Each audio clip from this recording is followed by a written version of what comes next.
Marcos capítulo 1, versículo 21 al 28, dice así la palabra de Dios. Y entraron en Capernaum, y los días de reposo, entrando en la sinagoga, enseñaba, y se admiraban de su doctrina, porque les enseñaba como quien tiene autoridad y no como los escribas. Pero había en la sinagoga de ellos un hombre con espíritu inmundo, que dio voces, diciendo, ¿qué tienes con nosotros, Jesús Nazareno? ¿Has venido para destruirnos? Sé quién eres, el Santo de Dios. Pero Jesús le reprendió diciendo, cállate y sal de él. Y el espíritu inmundo, sacudiéndole con violencia y clamando a gran voz, salió de él. Y todos se asombraron de tal manera que discutían entre sí diciendo, ¿qué es esto?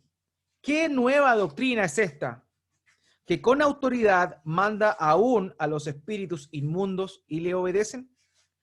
Y muy pronto se difundió su fama por toda la provincia alrededor de Galilea.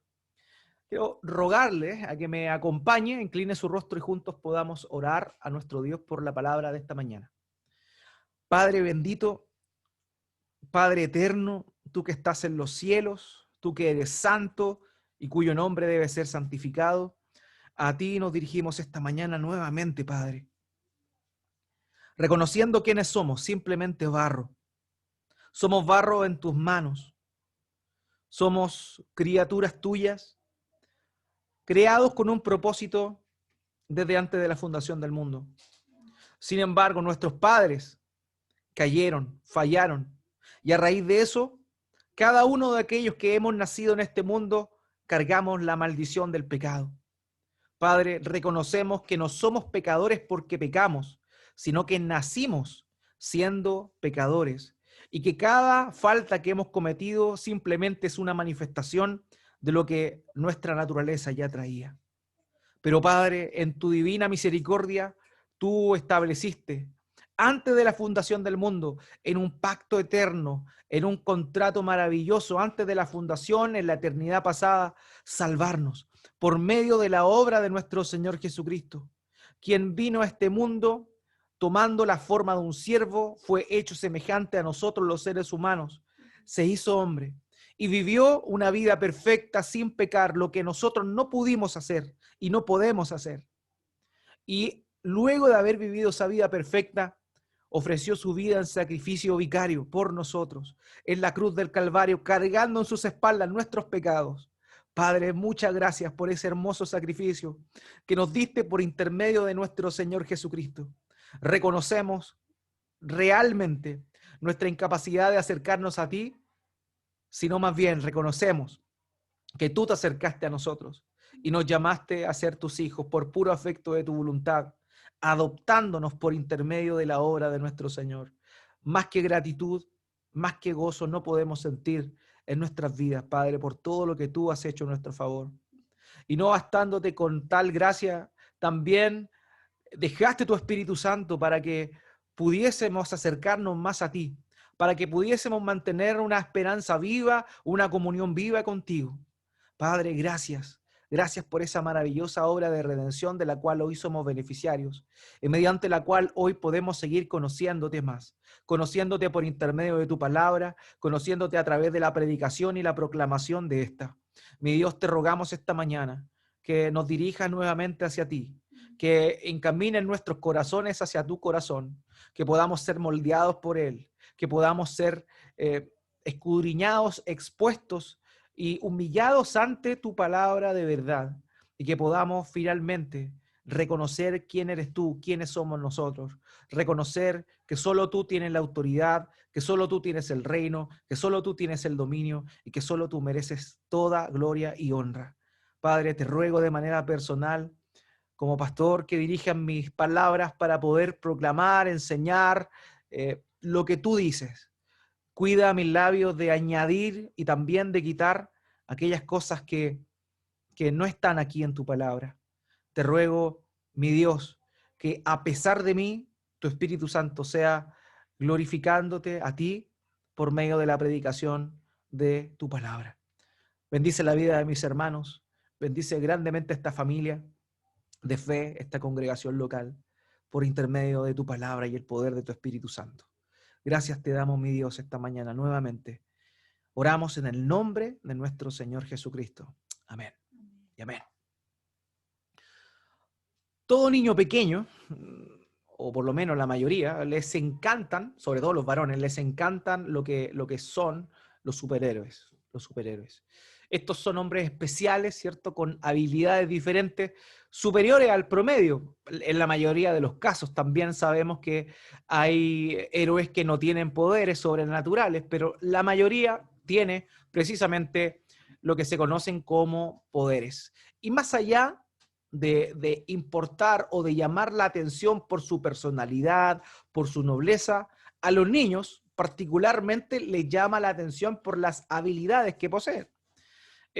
Todo superhéroe tiene por lo menos, o la mayoría, tiene por lo menos una gran habilidad o un superpoder.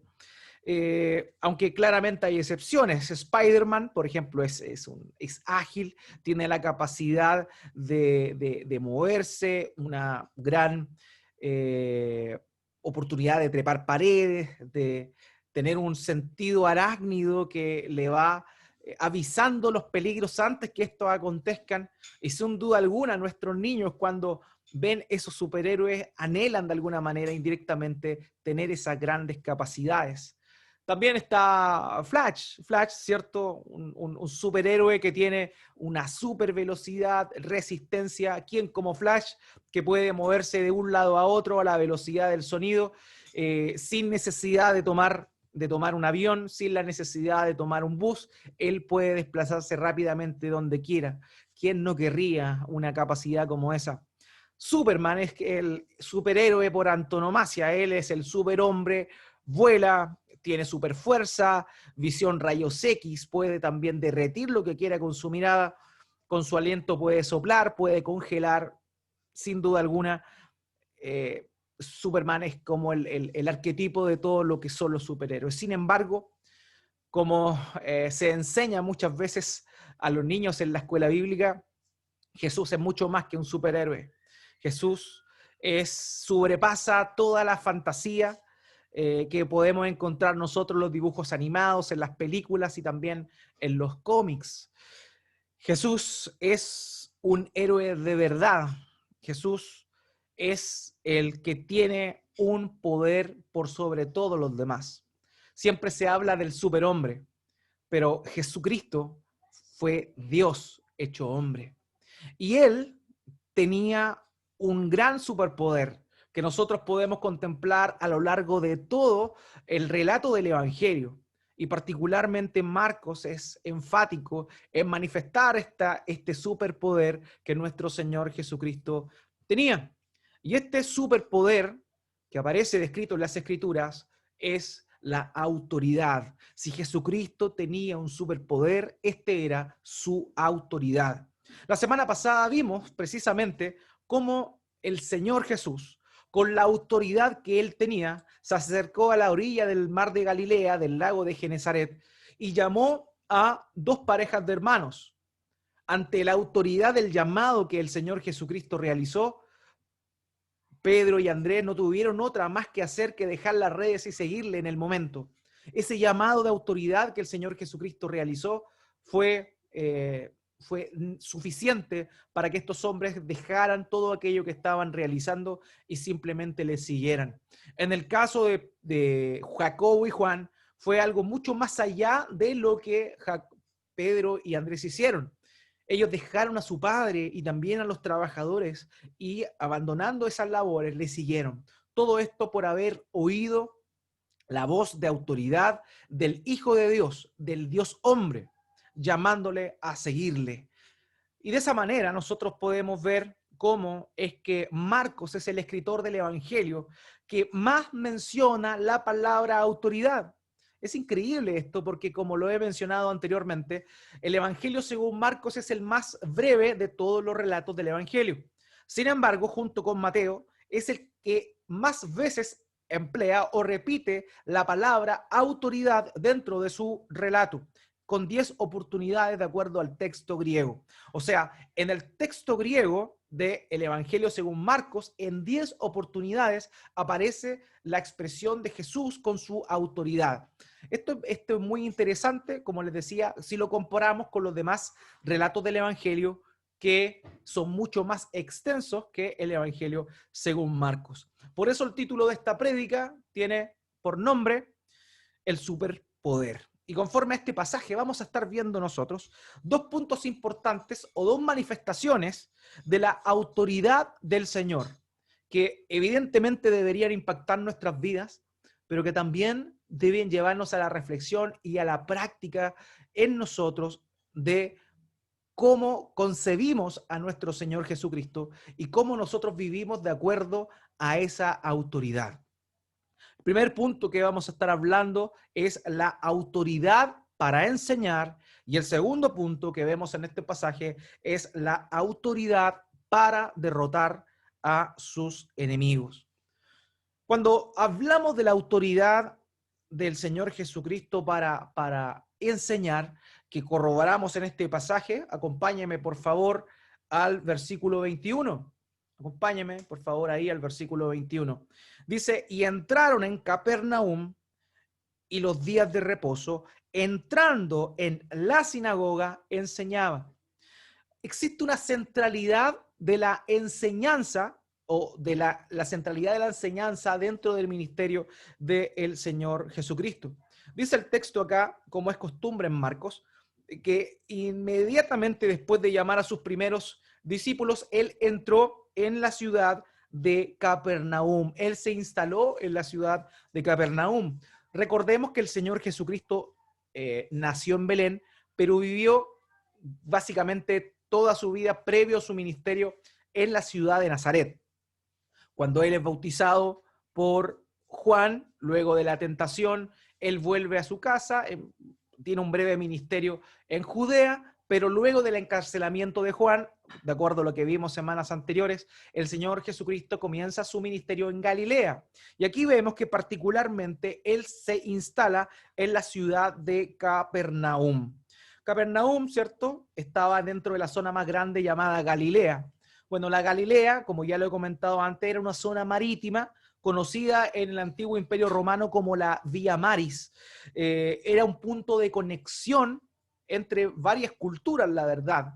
Por eso también es importante notar lo estratégico de que hizo el Señor Jesucristo a la hora de comenzar y focalizar básicamente el 80% de su ministerio en la zona de Galilea, particularmente en Capernaum. Ahí, en esta zona, en Capernaum, vivían judíos, vivían gentiles y también vivían romanos. Entonces vemos cómo convergían ahí varias culturas y el Señor Jesucristo aprovecha ese punto neurálgico para proclamar su enseñanza, y la enseñanza siempre fue el punto importante de su ministerio. Estando allí en el día de reposo, de acuerdo a lo que aparece en el texto, él se acercó a la sinagoga local. Sinagoga local. ¿Qué era una sinagoga? Es importante esto porque tal vez varias personas, varios de ustedes tal vez conocen o han oído, leído la Biblia que se habla de una sinagoga sin saber a qué se refiere específicamente. Bueno, la sinagoga, la palabra sinagoga significa literalmente unión o reunión. Era un lugar ya que comenzó, un lugar físico, que comenzó a funcionar básicamente luego, o tal vez un poquito antes del exilio de Babilonia. ¿Esto por qué? Porque cuando el pueblo judío fue tomado cautivo, ya no podían ellos adorar en el templo, leer la palabra de Dios en el templo, escudriñar la ley de Dios en el templo, porque evidentemente el templo fue destruido. Entonces, mientras ellos estuvieron en cautiverio, lo que hicieron fue generar estos grupos, estos locales llamados sinagogas, donde se reunía el pueblo, particularmente hombres y mujeres. Había una separación dentro de la sinagoga donde estaban los hombres, y también un lugar dentro de la misma sinagoga donde se reunían las mujeres. Bastaba, las sinagogas se fundaron en muchas ciudades donde los judíos fueron dispersos habían sinagogas. Y el único requisito para abrir una sinagoga era que simplemente existieran 10 varones judíos. Con el solo hecho de haber 10 varones judíos en una región, en un pueblo, en una zona, eso bastaba para que se agruparan y construyeran una sinagoga con el fin de poder recordar la ley de Dios en ese lugar, en el momento, en el tiempo en el cual ellos ya no tenían templo. Luego de que Darío, ¿cierto?, permite, Ciro emite el decreto de regreso y Darío facilita todo, sucede que, bueno, Israel, pueblo judío, vuelve a Israel, construyen el templo, sin embargo, la cultura o la costumbre de reunirse en sinagogas continúa. De manera que la sinagoga era el lugar donde el pueblo se reunía básicamente a oír la enseñanza de grandes maestros, de escribas, y también durante la semana constituía un lugar donde podían llevarse a cabo diversas reuniones sociales. Eso era el uso que se le daba a la sinagoga. Sin embargo, los días de reposo era el lugar donde se reunían los escribas, principalmente los maestros, a enseñarle al pueblo lo que tenía que ver con la ley. De manera que en los días de reposo la gente se reunía ahí y escuchaba la ley. La ley, evidentemente, la leía un hombre preparado, un escriba, que es la figura que aparece en este pasaje. El escriba era un hombre docto, un hombre bastante dotado que leía la escritura, tomaba un rollo y lo leía en hebreo. En el tiempo del Señor Jesucristo, el idioma que se hablaba popularmente entre el pueblo judío era el arameo. Ellos evidentemente se relacionaban con el griego, con los demás, con los comerciantes sobre todo, debido a todo este helenismo que se dio durante ese tiempo que el pueblo y que los romanos mantuvieron en el sentido de perpetuar el idioma griego. Sin embargo, dentro de sus comunidades ellos hablaban arameo. Ese era el idioma que hablaban, que lo trajeron desde la deportación. En Babilonia se hablaba el arameo. Entonces, cuando el pueblo judío vuelve a asentarse en tierra de Israel, ellos traen el idioma que adquirieron y el hebreo, el idioma hebreo, solamente quedó en los textos sagrados que ellos tenían, que correspondía a los rollos de la ley. Entonces, un hombre docto, un escriba, leía en hebreo. Luego de haber leído en hebreo, lo que hacía este escriba era traducirlo al arameo para que la gente que estuviera allí lo entendiera, y luego de eso hacer una breve interpretación, una enseñanza con respecto a lo que decía el pasaje en cuestión. Entonces el Señor fue a ese lugar, de acuerdo a lo que nos dice ese relato, con el fin de mostrar su autoridad, este superpoder, por medio de la herramienta más importante, sencilla y práctica que es. ¿Cuál era esta? Era la enseñanza. El Señor, el Señor el Señor enseña. Su ministerio se basó en la enseñanza precisamente. Ahora, pese a que Marcos, como les decía, es un evangelista, un cronista que más habla de acción que de palabras, él no registra en su relato tantas intervenciones del Señor Jesucristo, tantas enseñanzas como sí lo hace en Mateo, como sí lo hace Lucas y también en Juan.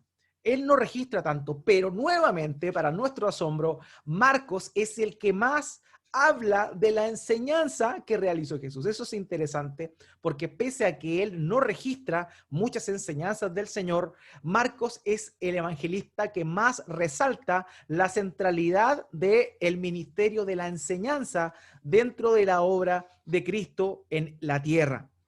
En 17 oportunidades, Marcos habla de Jesucristo enseñando.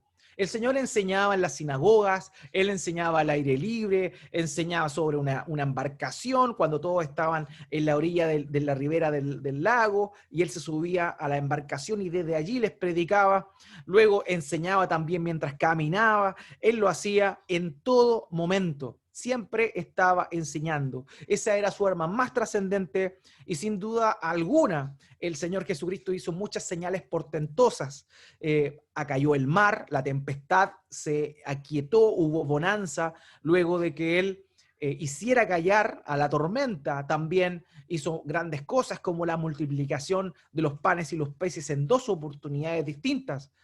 Pese a todos esos grandes prodigios que hizo, pese también a las grandes sanidades que realizó, no olvidemos la curación de leprosos, no olvidemos también ciegos que volvieron a ver y también muertos que volvieron a vivir. Sin embargo, todas esas cosas importantísimas del ministerio del Señor quedaron ahí y tuvieron un impacto local. Pero lo que ha trascendido del ministerio del Señor hasta nuestros días es precisamente su enseñanza. Es la palabra de Dios la que permanece para siempre. Es la palabra de Dios. Por esa razón, la misma herramienta tenemos hoy en nuestros días. La herramienta de la palabra de Dios. Es la palabra de Dios donde nosotros encontramos la autoridad y la enseñanza sigue siendo el medio por el cual Dios sigue bendiciendo hoy por hoy a su pueblo, a su iglesia universal, en diversas iglesias locales. Ahora, cuando encontramos esto, es importante ver que el Señor Jesucristo enseñaba. Marcos capítulo 1, versículo 22, el texto que estamos leyendo, dice, y se admiraban de su doctrina, porque les enseñaba como quien tiene autoridad y no como los escribas. Y aquí hay un punto muy importante, porque este superpoder del Señor, su autoridad, queda claramente descrita y es contemplada y reconocida por quienes estaban escuchando. Y se admiraban de su doctrina porque les enseñaba como quien tiene autoridad y no como los escribas. Este hombre, el Señor Jesús, a la vista de ellos enseñaba de una manera muy, pero muy distinta a lo que los escribas lo hacían. Los escribas eran los intérpretes y expertos en la ley. Ellos eran los maestros, los rabinos, y quienes se repetían constantemente la labor de enseñar en la sinagoga. Ahora, algunos autores señalan que el escriba tenía un rol muy importante dentro de la cultura de su tiempo. Su erudición, el prestigio que ellos tenían y que alcanzaron fue muy grande al punto en que muchos entienden que en ocasiones la importancia del escriba superaba a la del sumo sacerdote. Estos eran hombres muy versados que conocían mucho y ellos estaban acostumbrados a enseñar y la característica de su enseñanza era que solían citar a maestros antiguos, sus sermones eran ásperos, con poca pasión, muy planos, sin pasión, demasiado intelectuales y también vagos, y lejanos por sobre todo de aquellos que estaban ahí escuchándole.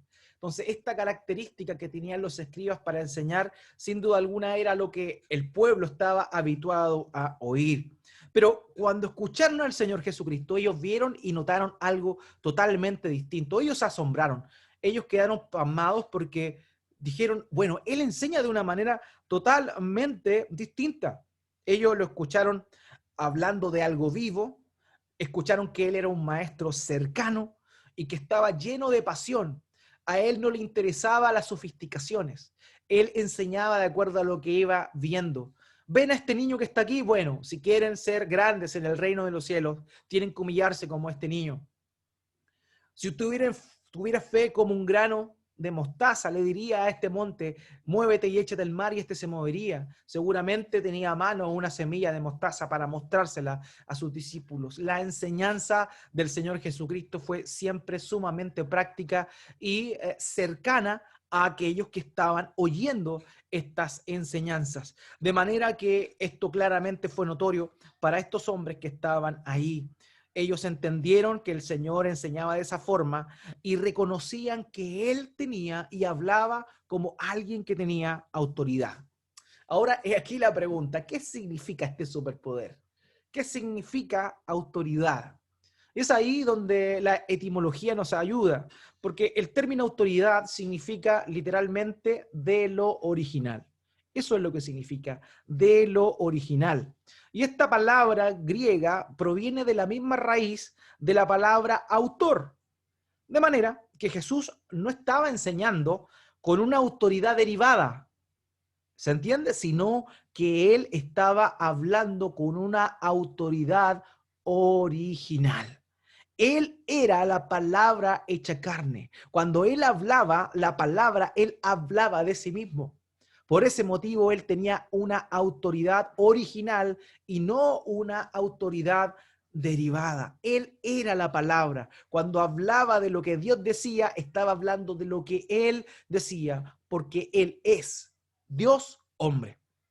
Y eso es tremendamente importante. Un autor señaló lo siguiente: la palabra de Jesús, presentada con una autoridad soberana que no permitía ni debate ni reflexión teórica, confrontó a la congregación con el reclamo absoluto de Dios sobre toda su persona. Jesucristo hablaba y era Dios hablando, de manera que la gente podía notar esa autoridad y esa propiedad con la cual nuestro Señor Jesucristo enseñaba lo que él quería hablar. Una segunda lectura que le podemos dar, o un segundo entendimiento a lo que significaba la autoridad, podemos entenderlo desde la perspectiva del contenido y la forma de la enseñanza del Señor. En Juan capítulo 1, versículo 17, se muestra cómo fue que el Señor Jesucristo vino a llevar su ministerio. Juan 1, 17 dice: pues la ley por medio de Moisés fue dada, pero la gracia y la verdad vinieron por medio de Jesucristo. Esto es muy importante, porque lo que enseñaban los escribas era la ley, pero interpretada y filtrada a los ojos y a las mentes de muchos intelectuales muertos. Sin embargo, el Señor Jesucristo vino a hablar de la gracia y la verdad. Su palabra fue con gracia. Su palabra fue dada y entendida de esa manera. Otro elemento que entendemos cuando hablamos de la autoridad es que la autoridad implica un respaldo. Y esto es sumamente importante porque el Señor Jesucristo no habló conforme a su propia voluntad. Él mismo dijo: yo no he venido, o las palabras que hablo no son propias mías, sino que todo lo que yo oí del Padre es lo que vengo a enseñarles. Estoy parafraseando evidentemente lo que nuestro Señor Jesucristo recalcó.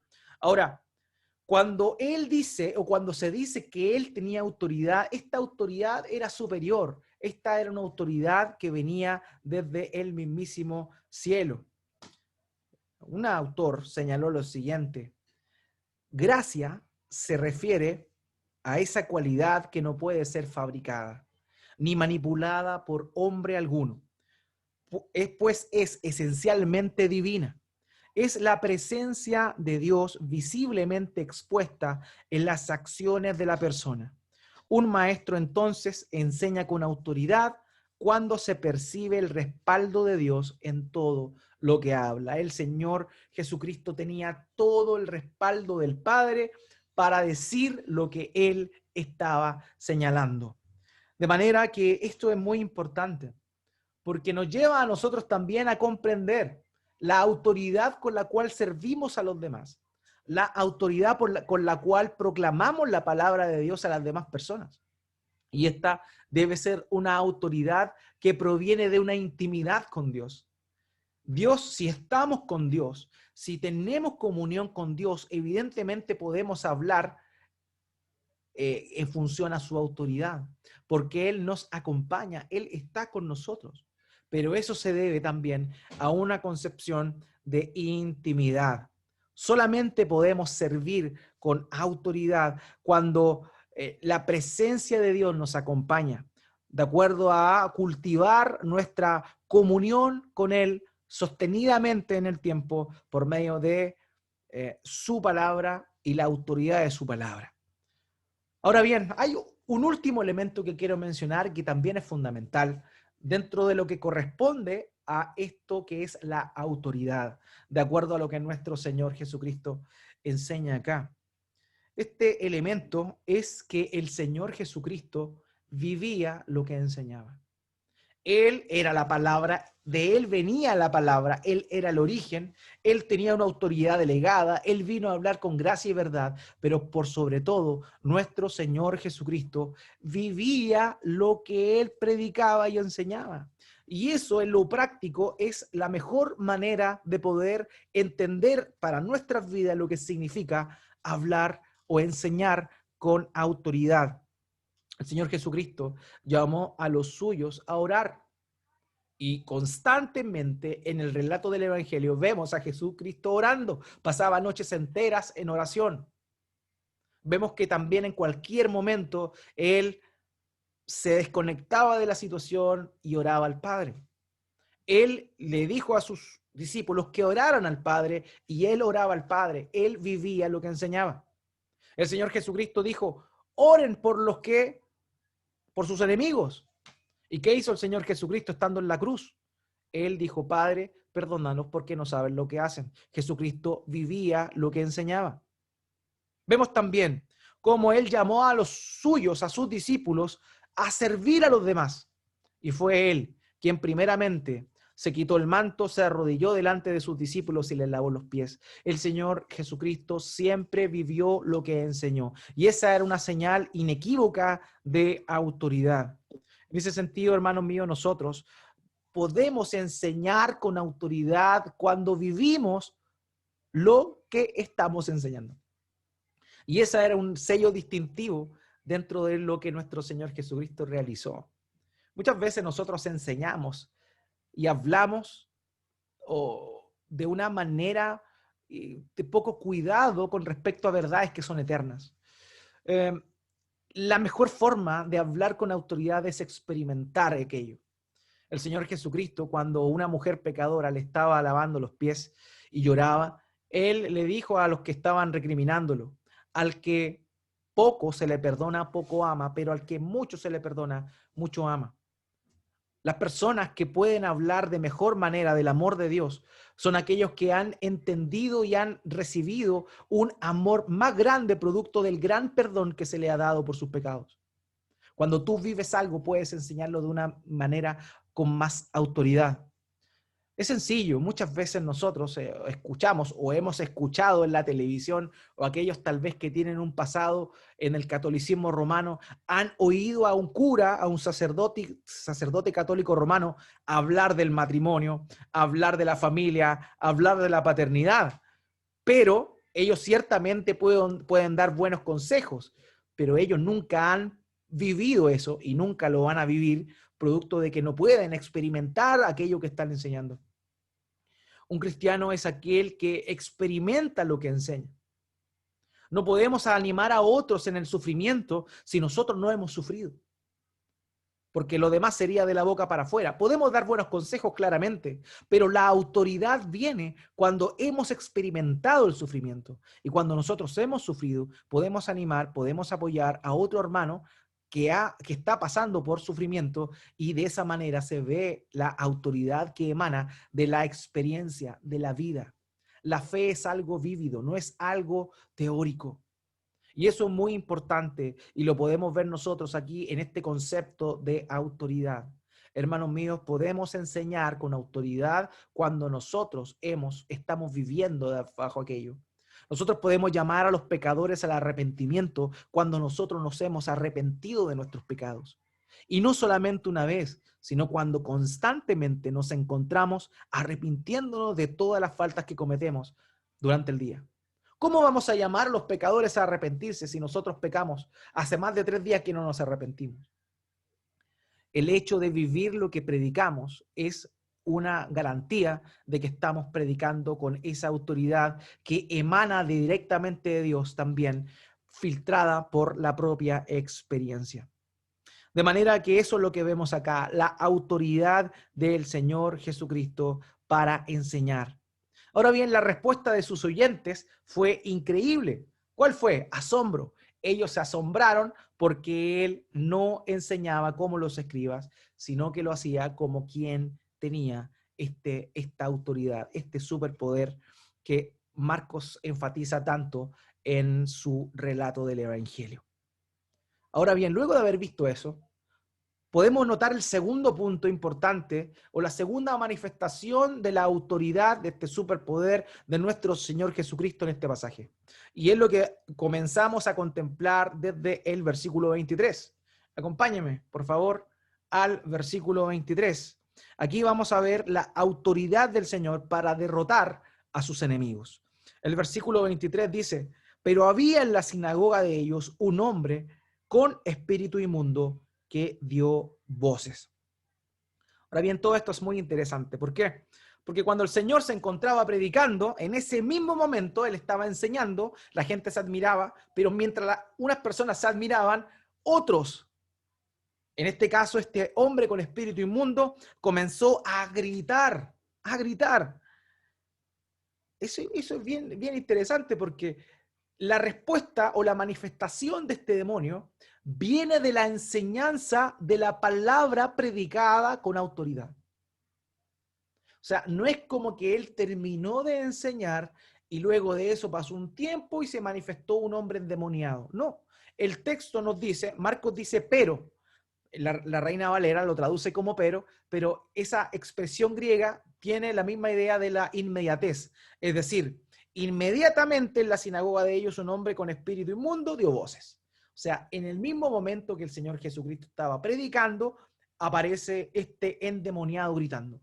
Ahora es curioso, porque la manifestación del endemoniado proviene de la autoridad de la predicación del Señor Jesucristo. Eso es increíble.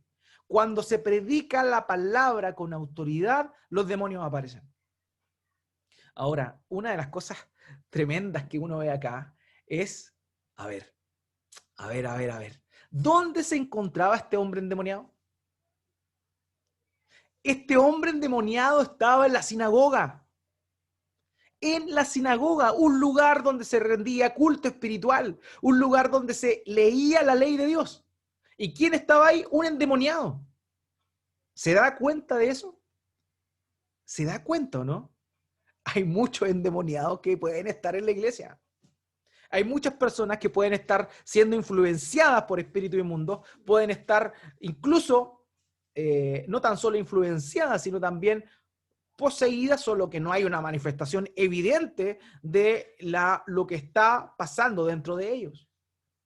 Hermanos, hay muchas iglesias y que incluso puede que hasta nuestra iglesia local hayan personas que están siendo influenciadas por demonios. Es algo que se ve acá. Este hombre no estaba en los sepulcros como el Gadareno. Él no estaba en la calle dando voces. No, este hombre estaba tranquilamente en la sinagoga, el lugar donde se hablaba la palabra de Dios, y ante la autoridad manifestada en la enseñanza del Señor Jesucristo, este demonio que estaba ahí no tenía otra cosa más que hacer que manifestarse y revelarse ante la autoridad de la palabra de Dios. Un espíritu inmundo, de acuerdo a lo que parece acá, es un demonio, es un demonio.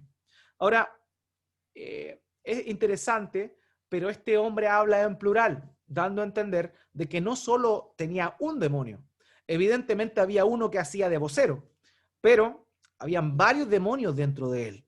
Ahora, la Biblia nos dice que con respecto a los demonios, y hay varias teorías al respecto, pero la más popular y también, digamos, la que tiene más años y es más completa, llamémoslo así, es aquella que señala que la identidad de los demonios serían los ángeles que se rebelaron junto con Satanás, ¿ya? Y se meten al cuerpo de las personas con el propósito de hacerles daño. A eso se refiere este espíritu inmundo que se manifiesta en esta oportunidad. R.C. Sproul dijo lo siguiente: en el Nuevo Testamento nos revela varias características de los demonios. Suelen estar asociados con algún tipo de deficiencia física o mental, como la ceguera o infligirse daños a ellos mismos. Los demonios con frecuencia reconocieron a Cristo como el Santo de Dios, le temieron y se sujetaron a la autoridad de Jesús. Además, los demonios tenían un conocimiento superior o sobrenatural, una fuerza superior y la capacidad incluso de predecir el futuro. Hermanos, los demonios son reales y los demonios salen a la luz cuando huyen de la oscuridad en la cual se encuentran cuando la luz del Evangelio del Señor Jesucristo comienza a alumbrar. Donde no hay predicación del Evangelio, los espíritus inmundos están súper bien, no tienen problema.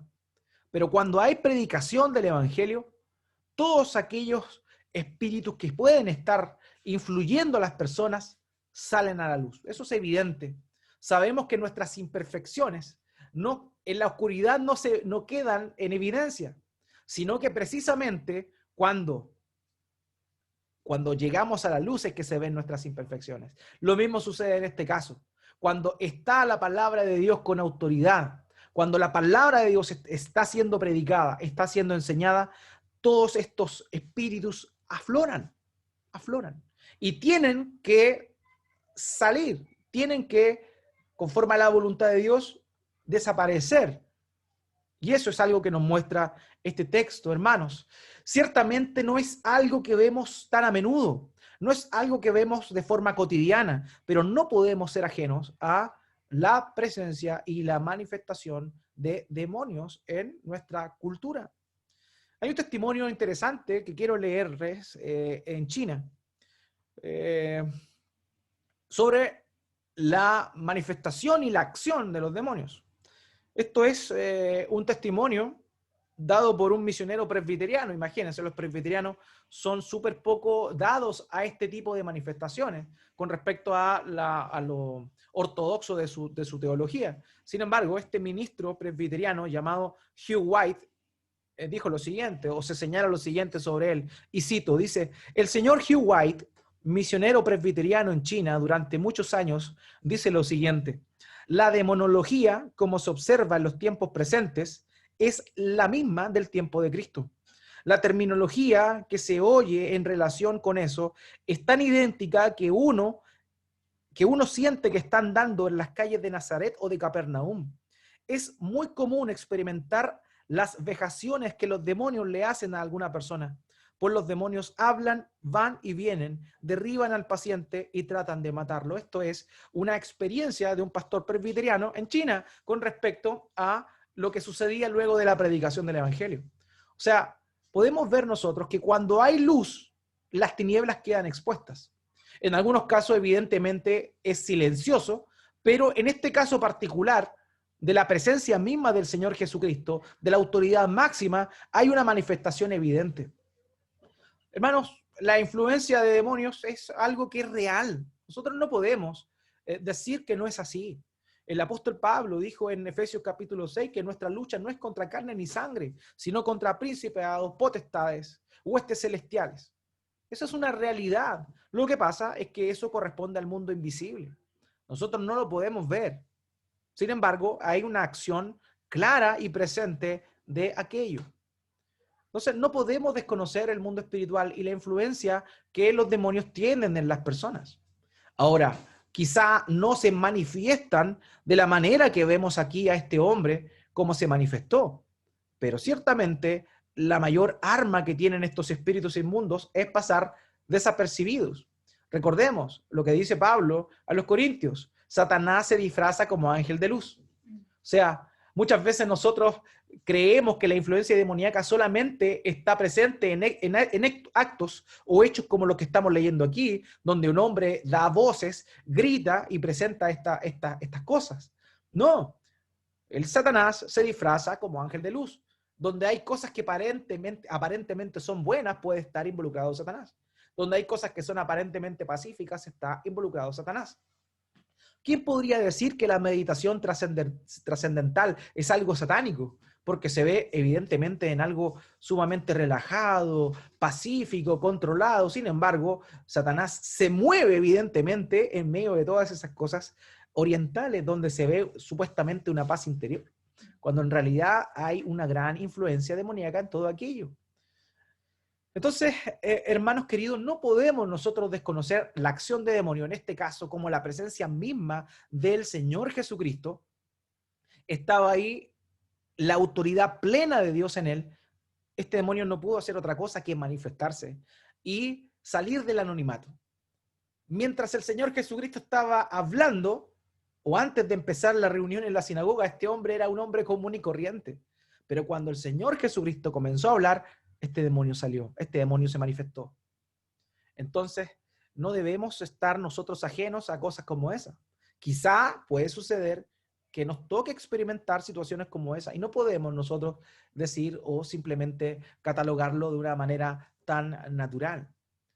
Hermanos, el mundo de las tinieblas está en acción, pero el mundo de la luz, el evangelio del Señor Jesucristo, va a vencer siempre con la autoridad que proviene del Señor. R.C. Sproul continúa diciendo con respecto a los demonios lo siguiente: si tomamos lo que nos dice la Biblia en serio, debemos tomar en serio también el mundo de los demonios. No puede haber una teología bíblica sin su correspondiente demonología. Hermanos, esto es una realidad que no podemos ocultar. El demonio no pudo ocultarse ante la autoridad de la palabra de nuestro Señor Jesucristo. Y lo mismo también sucede en otros casos que nosotros vamos a contemplar. De hecho, el mismísimo Evangelio de Marcos en varias oportunidades muestra justamente la manifestación de demonios. Por ejemplo, Mateo capítulo 8, versículo 29, vemos cómo este endemoniado dice: ¿qué tienes con nosotros, Jesús, Hijo de Dios? ¿Has venido acá para atormentarnos antes de tiempo? En Marcos capítulo 5, versículo 7, y clamando a gran voz dijo: ¿qué tienes conmigo, Jesús, Hijo del Dios Altísimo? Te conjuro por Dios que no me atormentes.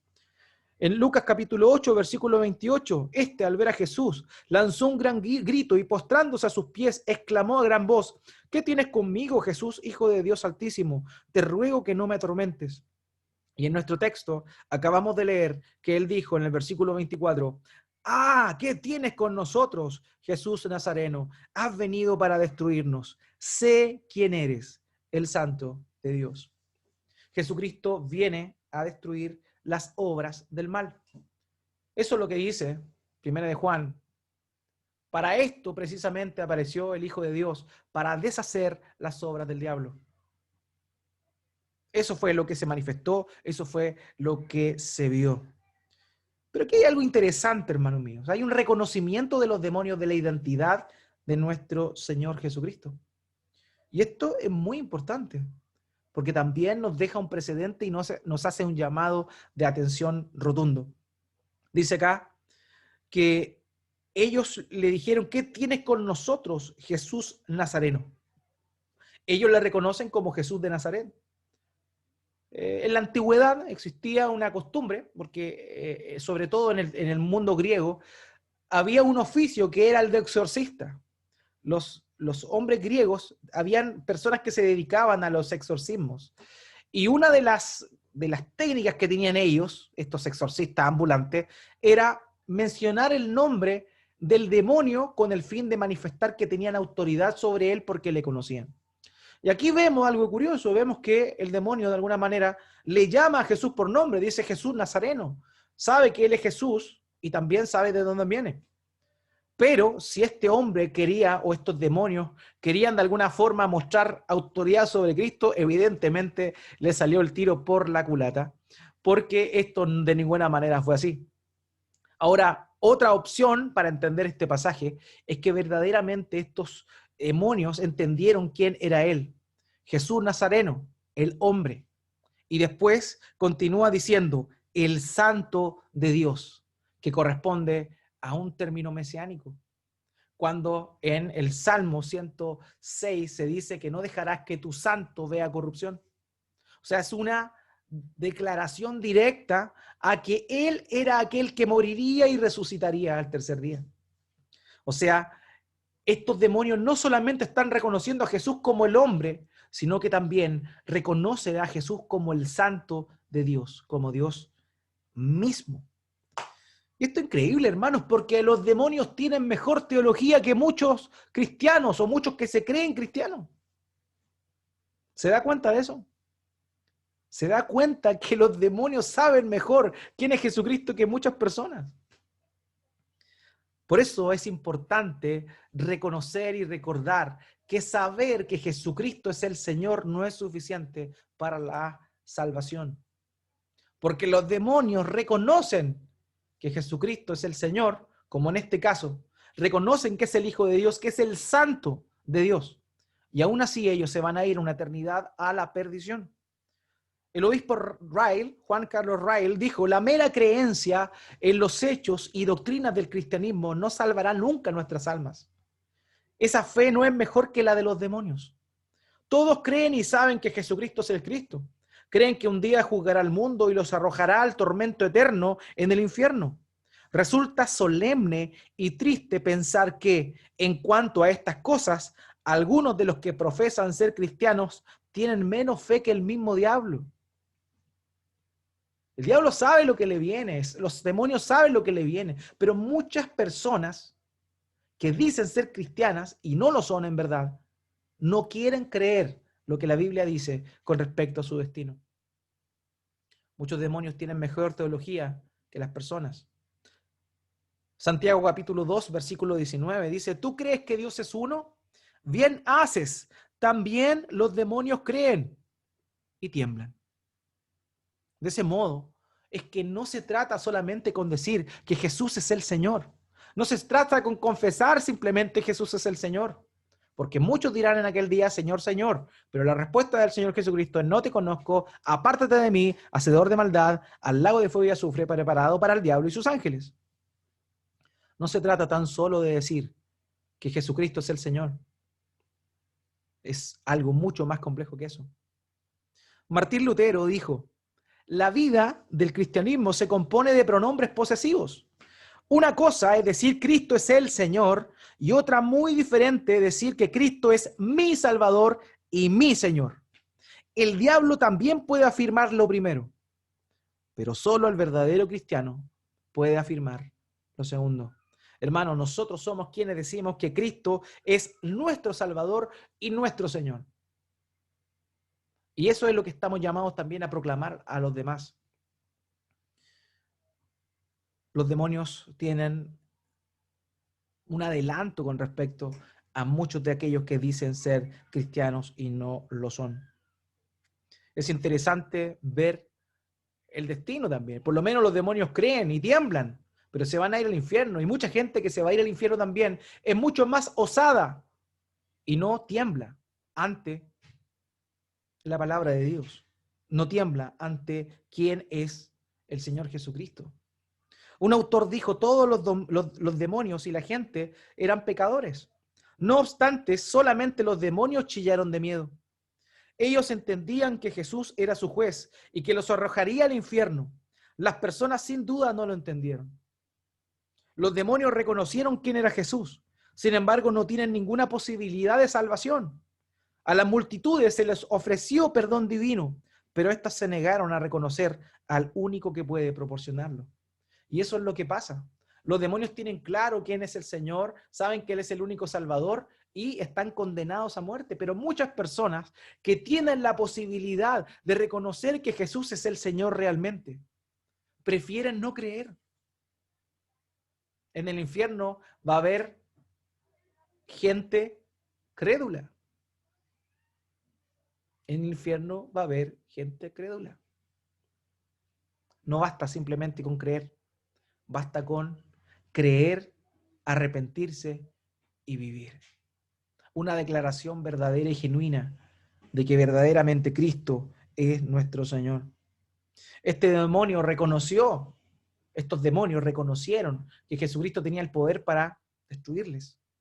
Por eso en Mateo 25, 41 dice: entonces dirá también a los de la izquierda: apartaos de mí, malditos, al fuego eterno, preparado para el diablo y sus ángeles.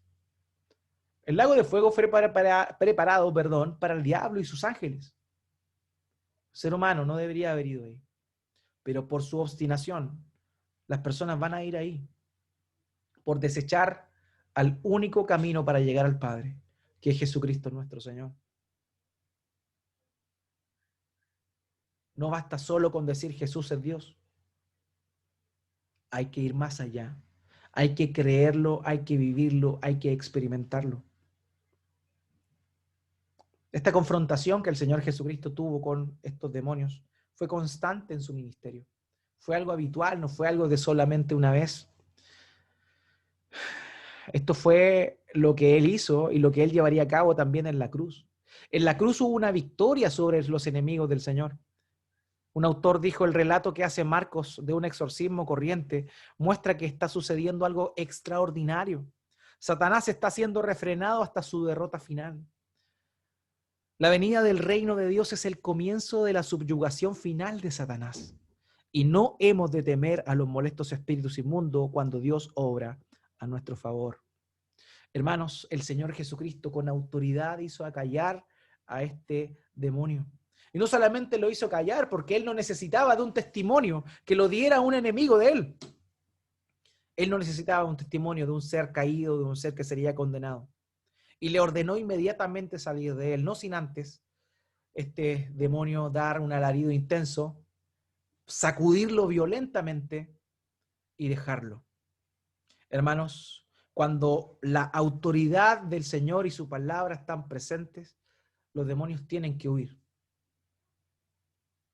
Ahora, la pregunta es, ¿estamos siendo liberados? Aquellos que se encuentran con una opresión del maligno, ¿están verdaderamente teniendo libertad? Quizás no tenemos la autoridad del Señor y su palabra, porque tal vez no estamos cerca de Él. Tal vez hemos descuidado nuestra intimidad, nuestra comunión con Él, y hemos permitido que el maligno nos seduzca, que el maligno nos gobierne. Muchas veces somos una iglesia carente de poder, pero no de un poder sensacionalista, sino de un poder real, un poder de transformación. Hermanos, es necesario que veamos realmente dónde está nuestro corazón y si estamos permitiendo que la autoridad del Señor, por medio de su palabra, gobierne nuestras vidas, o si estamos nada más dejándonos influenciar por el enemigo, sus artimañas y sus demonios. La Escritura dice que en el último tiempo va a haber una manifestación superior de huestes de maldad, de demonios. Y eso lo vemos, hermano. No solamente en estas manifestaciones demoníacas, como en el caso de este hombre. ¿De dónde cree usted que nacen todas estas filosofías y estos pensamientos? ¿Dónde cree usted que la gente hoy día le está llamando bueno a lo que siempre ha sido malo? ¿Por qué cree usted que está pasando eso? Porque hay una influencia demoníaca, sigilosa, pero está presente. Pero esa tiniebla se disipa ante el poder y la autoridad de la verdad de Dios. Hermano, es necesario que busquemos al Señor, que busquemos su palabra, que podamos ser guiados por el Señor y en el poder de su Espíritu podamos proclamar el año agradable del Señor, trayendo libertad a los cautivos por medio de la verdad del Evangelio del Señor Jesucristo. Solo el Evangelio trae libertad. Solo la palabra del Evangelio de nuestro Señor trajo libertad a este hombre que aparentemente estaba normal, pero que estaba lleno de demonios. Ahora bien, la respuesta a la autoridad nuevamente es tremenda. Marcos capítulo 21, versículo 27 al 28, acompáñame. ¿Cómo concluye este texto? Dice, y todos se asombraron, de tal manera que discutían entre sí diciendo, ¿qué es esto? ¿Qué nueva doctrina es esta que con autoridad manda aún a los espíritus inmundos y le obedecen? Y muy pronto se difundió su fama por toda la provincia alrededor de Galilea. ¿Cuál fue la respuesta? Asombro nuevamente. Cuando oyeron a Jesús enseñar, ellos se asombraron. Cuando vieron a Jesús reprender a sus enemigos con su autoridad, nuevamente la gente se asombró, porque la autoridad del Señor produce asombro. Pero aquí hay un elemento importante, hermanos. ¿Se asombraron de qué? Dice el texto que se asombraron de tal manera que discutían entre sí diciendo, ¿qué es esto? ¿Qué nueva doctrina es esta? Y aquí hay un punto fundamental, hermano, que tiene que ver con la doctrina. La gente se admiraba de su doctrina porque enseñaba como quien tenía autoridad. La gente se admiraba de su doctrina porque esta doctrina tenía autoridad para subyugar a los enemigos de Dios. La doctrina. La doctrina es no tan solo lo que sabemos, la doctrina por sobre todo es lo que vivimos. La doctrina por sobre todo es aquello que experimentamos. ¿Cómo sabemos si hay una doctrina sana? Cuando estamos viviendo esa doctrina. Hay gente que cree doctrina sana, pero que no vive doctrina sana. Hay gente que sabe que Jesús es el Señor, pero que no vive como si fuera un siervo del Señor. Ahí se ve verdaderamente la autoridad que la palabra de Dios tiene en tu vida y en la mía. Amados, el Señor Jesucristo tiene toda la autoridad y nosotros podemos, por medio de Él, disponer de un poco de esa autoridad también, por medio de la enseñanza que trae libertad, que trae también a la luz las tinieblas que están gobernando a este mundo. Pero eso no lo podemos conseguir sin el intermedio de nuestro Señor Jesucristo. No hay ningún poder inherente en nosotros. Nosotros no podemos dárnoslas como los hijos de Seba que creían que porque Pablo echaba fuera demonios ellos también lo podían hacer. Nosotros vivimos bajo la autoridad del Señor Jesucristo. Y esperamos y confiamos en Él, en la autoridad de Él. Es Él quien tiene la autoridad y el poder para hacerlo, no nosotros. No nos podemos andar dándolas de exorcistas tampoco. Pero lo que sí podemos decir es que en la autoridad del Señor Jesucristo, en la autoridad de su palabra, los demonios y las fuerzas de las tinieblas se manifiestan y van a huir. Cuando está la autoridad de Dios, las tinieblas huyen. Porque el Señor Jesucristo, por sobre todas las cosas, tiene autoridad. Mateo capítulo 28, versículo 18 al 20. Luego de su resurrección, antes de ascender al cielo, el Señor Jesucristo, resucitado, se acerca a sus discípulos y les dice: y Jesús se acercó y les habló diciendo, toda potestad o toda autoridad, en la misma palabra griega, toda autoridad me es dada en el cielo y en la tierra. Por tanto, id y haced discípulos a todas las naciones, bautizándolos en el nombre del Padre y del Hijo y del Espíritu Santo, enseñándolos que guarden todas las cosas que os he mandado. Y he aquí, yo estoy con vosotros todos los días hasta el fin del mundo. Amados, Él tiene la autoridad y como Él tiene la autoridad, nosotros podemos ir y hacer discípulos a todas las naciones por medio de la predicación del Evangelio, la única palabra que tiene autoridad y poder en esta tierra. Amados, vivamos bajo la autoridad del Señor. Amados, reconozcamos la autoridad en Él. Reconozcamos la autoridad de su palabra, la autoridad de destruir a sus enemigos, primeramente en nuestras vidas, pero también proyectemos aquella autoridad en el Señor para con los demás que necesitan oír el mensaje del Evangelio. Enseñándoles que guarden todas las cosas que os he mandado. Y he aquí, yo estoy con vosotros todos los días hasta el fin del mundo. El Señor Jesucristo está con nosotros. Sí y solo sí. Enseñamos a los demás con la autoridad del Hijo de Dios a guardar la palabra de Dios. Amados, el Señor Jesucristo, el Santo de Dios, el puro, totalmente contrario a un espíritu inmundo, tiene la supremacía, tiene el poder y tiene la autoridad. Y nos ha llamado a nosotros a vivir en ese poder, en esa autoridad y también proclamar el Evangelio con poder y autoridad, no nuestra, sino la de Él. Amados, disfrutemos, deleitémonos y no olvidemos que nuestro Señor Jesucristo tiene todo poder y toda autoridad. No las fuerzas del enemigo. Pareciera que el cristianismo está siendo derrotado, pero eso no es así. Pareciera, pero cuando eso parece, más grande es el poder de Dios.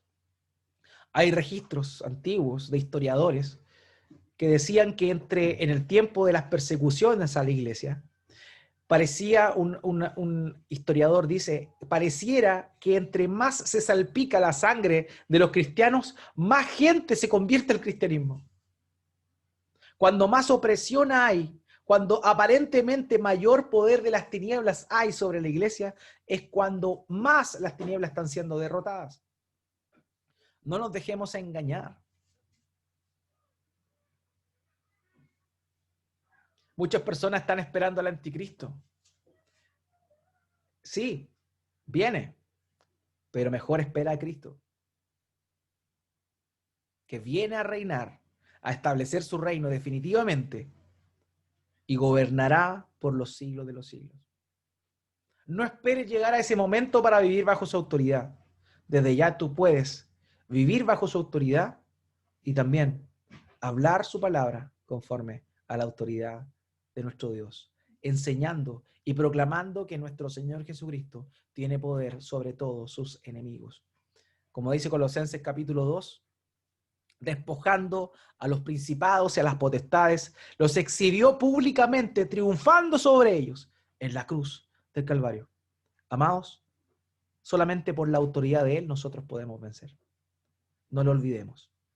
Que esta semana sea de reflexión con respecto a la autoridad de nuestro Señor Jesucristo y también podamos vivir y apropiarnos de esa autoridad conforme a nuestra búsqueda y cercanía con Él. Que el Señor nos ayude, que el Señor nos bendiga y por sobre todo que podamos glorificar su santo nombre, porque suyo es el reino, el poder y la gloria por los siglos de los siglos. Amén. Oremos al Señor. Padre bendito, gracias te doy. Muchas gracias te doy por tu palabra, gracias porque entendemos, mi Dios, lo tremendo que es nuestro Señor Jesucristo. Muchas veces desconocemos, muchas veces minimizamos su gran poder, su autoridad. Y vivimos como una manada débil. Pero nuestro Señor Jesucristo dijo, no temáis, manada pequeña, porque a vuestro Padre os ha placido daros el reino. Padre, ayúdanos a vivir confiados en ti, confiados en tu autoridad, sabiendo que el Evangelio nunca va a ser derrotado, sabiendo que la iglesia nunca va a ser destruida y que más bien son las puertas del Hades las que no prevalecerán contra tu iglesia. Porque todo va a ser destruido, pero tu pueblo va a permanecer, porque tú nos cuidas, tú nos guardas y vivimos bajo tu autoridad. Padre, que podamos enseñar con autoridad, Padre, que podamos disuadir las tinieblas por medio de la autoridad de tu palabra. Padre bendito, úsanos para proclamar este evangelio del reino en todo lugar, para poder anunciar el año agradable, el año de favor, para poder mostrar y traer libertad a todos aquellos que están cautivos, no con nuestras fuerzas, sino con la poderosa palabra de verdad de tu evangelio. Mi Dios, ayúdanos. Mi Dios, haznos meditar en el poder de tu palabra. Haznos refugiarnos en la autoridad de nuestro Señor Jesucristo. Padre, ayúdanos, que podamos ser consecuentes con esa enseñanza que tenemos, que podamos vivir de acuerdo a la palabra que tú nos has instruido. Es el anhelo de nuestro corazón, para la gloria tuya, para que todo el mundo sepa que tú eres el Señor, para que toda lengua confiese, tanto en el cielo como en la tierra y debajo de la tierra, que Jesucristo sea el Señor, para la gloria de Dios Padre. Gracias, mi Dios, te damos en el nombre de Jesús. Amén y amén.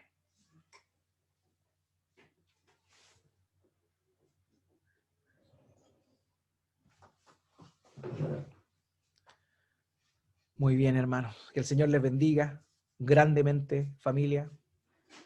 Que Dios les guarde. Esta semana sea de reflexión en su palabra. Mi hermano Juan.